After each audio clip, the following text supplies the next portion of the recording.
Halo, selamat datang di channel saya Ardi Novanto Putra. Nah, akhir-akhir ini itu banyak sekali muncul influencer saham ya. Mulai dari artis-artis sampai pendakwah itu juga sharing mengenai saham di sosial medianya.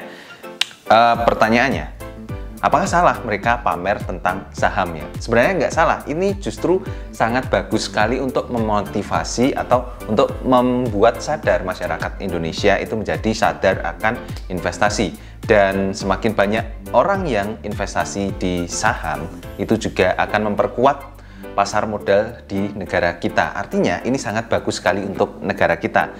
That's it. Tapi kenapa saya perlu membahas mengenai influencer saham ini? Jadi tidak semua efek yang ditimbulkan itu bagus.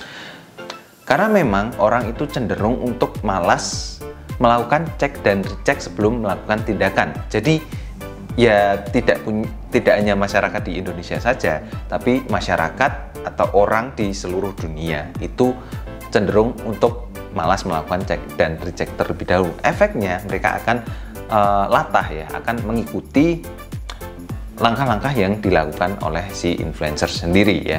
Jadi contohnya misalnya si influencer itu posting gini, saya barusan beli saham di perusahaan A. Nah, akan banyak orang itu mengikuti si influencer tersebut beli sahamnya di perusahaan A. Ini sebenarnya sudah lama dikenal dengan nama pom-pom saham.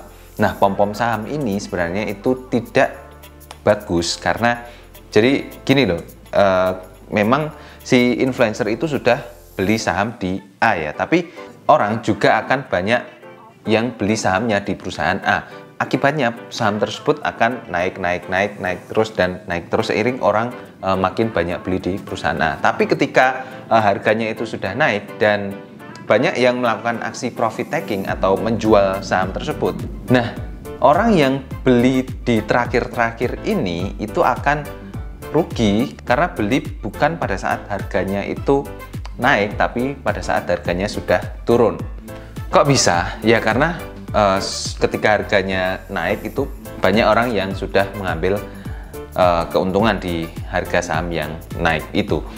Nah, ini akan merugikan orang yang terakhir-terakhir beli di saham A karena mereka mungkin baru tahu atau mereka baru membaca postingan si influencer tersebut atau ya bisa dikatakan ketinggalan berita ya. Yang ingin saya sharingkan di sini terutama buat subscriber saya. Jadi saya ingin teman-teman itu tidak ikut-ikutan dengan membeli saham di perusahaan A atau membeli saham di perusahaan B. Tapi teman-teman di sini itu membeli saham itu karena teman-teman sudah melakukan riset atau sudah melakukan analisa yang mendalam terlebih dahulu terhadap perusahaan yang mau dibeli sahamnya.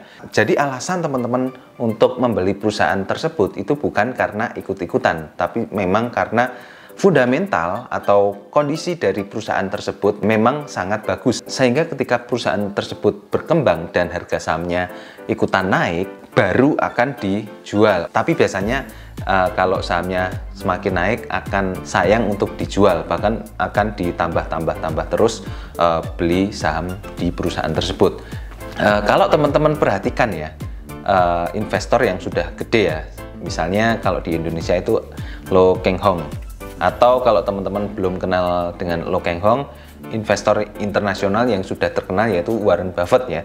Nah, apakah mereka itu ketika mau membeli saham itu ikut-ikutan influencer saham atau ikut-ikutan orang lain? Tentu saja tidak ya. Mereka beli saham itu karena mereka sudah melakukan riset yang mendalam terhadap perusahaan yang mau dibeli itu terlebih dahulu.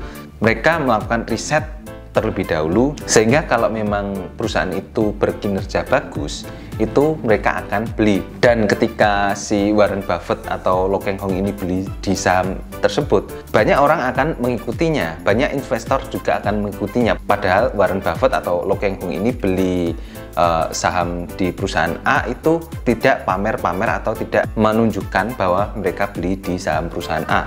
Jadi pelajaran yang bisa kita pelajari di sini, investor yang sejati itu melakukan pembelian saham berdasarkan kinerja dari perusahaan yang mau dibeli, bukan karena ikut-ikutan orang lain. Kalau Anda ingin berinvestasi, ya, sebaiknya Anda melakukan riset terlebih dahulu, melakukan analisa fundamental terhadap perusahaan yang ingin dibeli, sehingga ketika Anda sudah membeli perusahaan tersebut itu Anda merasa bukan beli kucing di dalam karung ya. Selain itu karena tren beli saham itu sekarang sedang gede-gedenya ya. Jadi orang itu tidak peduli beli saham dengan uang apa. Ada juga mereka yang beli dengan uang panas. Nah, ini juga tidak boleh ya dilakukan. Maksud dari uang panas ini, mereka beli dari uang pinjaman online misalnya, atau uang pinjaman bank, atau ada juga yang pakai uang arisan. Kita beli saham itu bukan untuk gambling ya, untuk hari ini beli, besok dijual dan dapat untung. Bukan kayak gitu kita beli saham itu.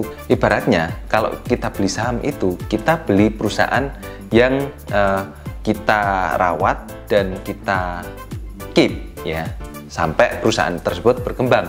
Atau kalau teman-teman sulit membayangkannya, kita beli saham itu kayak kita beli rumah, kita rawat, kita bangun rumahnya sampai rumahnya tersebut jadi bagus. Kemudian pas harganya tinggi baru kita jual. Bahkan mungkin ada rasa-rasa keberatan jual saham atau rumah tersebut ya, karena saking kita sayangnya dengan rumahnya. Jadi kesimpulannya buat teman-teman yang memang ingin mulai investasi ya, tetap jadilah diri Anda sendiri dan belajar sedikit-sedikit membaca laporan keuangan dari perusahaan. Walaupun nggak ngerti, tapi teman-teman bisa browsing bagaimana sih cara membaca laporan keuangan perusahaan itu dan bagaimana sih cara mengetahui bagus atau tidaknya kinerja dari perusahaan dilihat dari laporan keuangannya. Nah, jadi buat teman-teman tetap jadi diri sendiri, karena ketika teman-teman menjadi diri sendiri itu teman-teman akan menjadi orang yang hebat. Oke, jadi gitu saja untuk sharing saya di video kali ini, semoga bermanfaat. Jangan lupa untuk dukung channel ini dengan cara subscribe channel ini, nyalakan juga tombol notifikasi loncengnya supaya teman-teman tidak ketinggalan video-video edukasi dari channel ini. Sampai ketemu di video selanjutnya. Bye-bye.